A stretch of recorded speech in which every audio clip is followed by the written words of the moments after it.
Olá!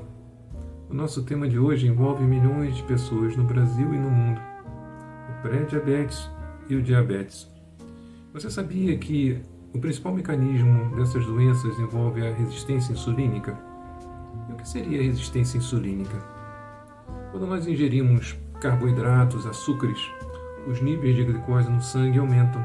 Para essa glicose entrar na célula e servir como fonte de energia, é preciso que haja um hormônio produzido pelo pâncreas chamado insulina. Só que, quando há resistência insulínica, a quantidade normal de insulina não é suficiente para que a glicose entre na célula. A célula fica resistente à insulina. Então, o pâncreas precisa produzir cada vez mais insulina para conseguir o mesmo efeito e reduzir os níveis de glicose no sangue.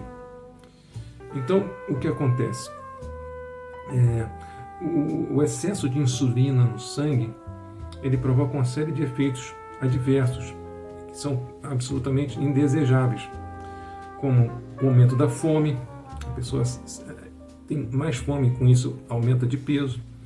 Além disso, há uma produção a mais de gordura, geralmente localizada na região do abdômen, a gordura visceral, que é o pior tipo de gordura. É por isso que existe aquele shape típico de resistência insulínica, com aumento do volume abdominal. Além disso, a insulina aumentada aumenta a retenção de sódio e com isso também provoca hipertensão. Há um acúmulo de gordura nos órgãos, que principalmente, por exemplo, no fígado, provocando a esteatose hepática. Então, a resistência insulínica é um grande mecanismo gerador da esteatose hepática. Entre outros problemas que a insulina provoca, como por exemplo a inflamação. A inflamação provoca a resistência insulínica e a insulina provoca a inflamação. É uma via de mão dupla.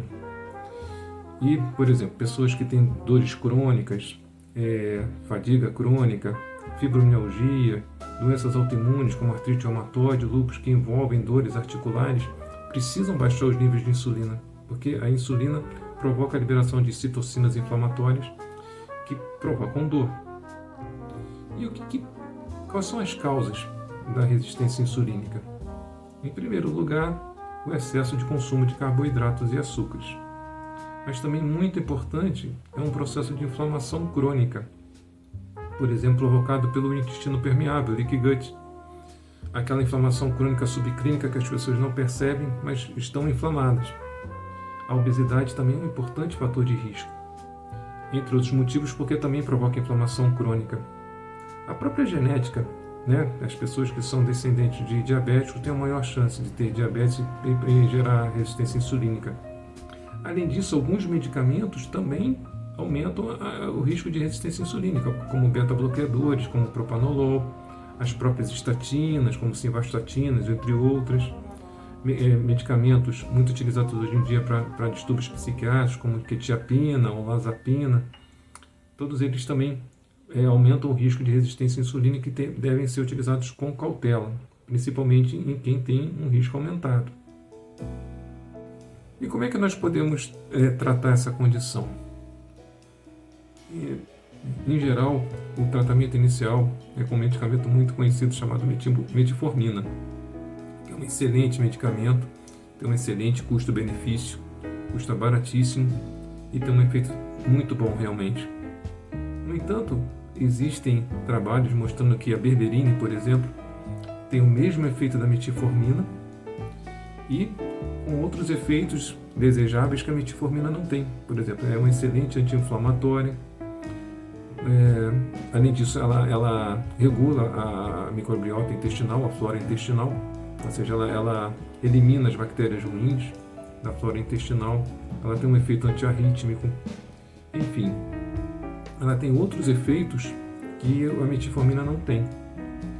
Além disso, nós temos também o ácido alfa-lipoico, que é um excelente antioxidante, muito bom para problemas hepáticos, como a esteatose hepática, excelente para neuropatia diabética, Nós vemos muitos pacientes com neuropatia diabética utilizando medicamentos como gabapentina, amitriptilina, pregabalina, e nem tentaram o ácido alfa-lipoico, que é um produto natural, extremamente eficiente e com muitos outros efeitos benéficos além do tratamento da neuropatia diabética. Também temos o cromo, o vanádio, são excelentes, utilizados antes das refeições. A própria vitamina D, a vitamina K2 são fundamentais. O ômega 3, que é muito importante para o controle da inflamação, que é um dos fatores de risco para a resistência insulínica. Sem falar, obviamente, do básico do básico, né? Uma alimentação mais equilibrada, com baixo teor de carboidratos, uma dieta anti-inflamatória, evitando alimentos processados, gorduras trans, gorduras hidrogenadas, óleos vegetais, que são altamente inflamatórios. Pouca gente sabe disso, mas o óleo de soja, por exemplo, é um óleo altamente inflamatório. Ele provoca inflamação no nosso corpo. Devemos evitar ao máximo esse tipo de óleo, né? Utilizando, por exemplo, óleo de coco sem sabor, amplamente acessível em lojas de produtos naturais.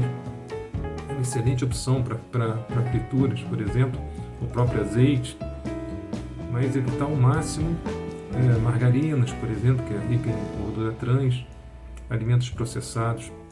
Tudo isso é altamente inflamatório e a inflamação provoca resistência insulínica. Hoje é isso. Fiquem com Deus. Se gostou desse vídeo, dá um joinha e compartilha com seus amigos e familiares. Tenho certeza que vai ser útil. Forte abraço, até o próximo vídeo.